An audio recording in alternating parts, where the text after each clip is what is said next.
Hi, today's video is a quick review on the brake-free brake product.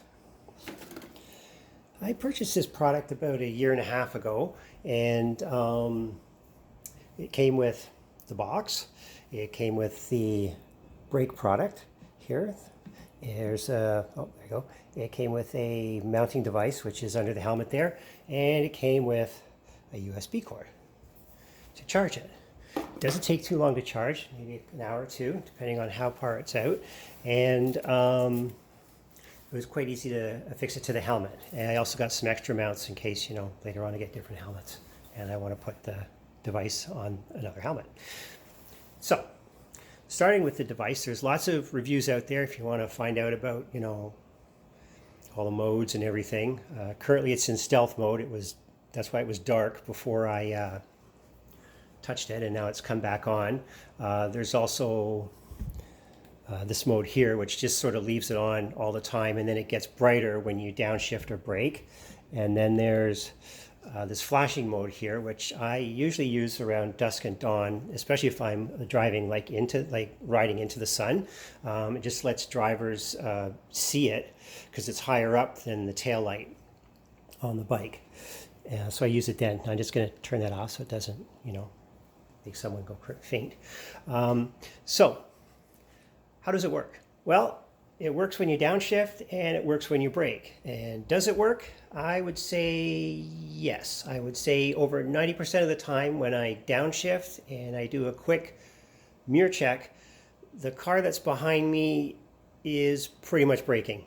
And there's distance between myself and that car is getting larger at that time, which is good. It means that the driver saw it and they're paying attention. And that's what it's supposed to do. And I'm glad it does that.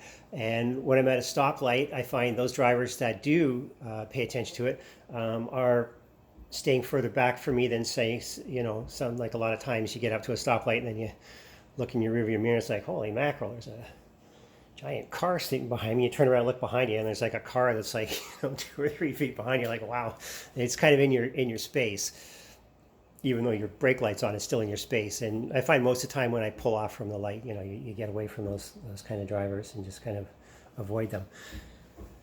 But back to the brake light. So it does work, and I feel personally that it was worth the cost of the device to get it. I think that it's always best that motorcycle riders are seen, especially when they're slowing down and braking. So that's a lot of times cars can run into the back of you, and that's important. And it kind of gives me a little more a little more safety to my sort of comfort zone in terms of riding. And can't have eyes in the back of my head, but knowing that does happen and being able to check, look at the mirrors and see that that is what's going on behind me when I do downshift, because a lot of times drivers can't tell when you're doing that, is a positive. So on that note, I will end this very short review of the brake-free device. And if you're interested in getting one, I would look into it. And I think it's a great device.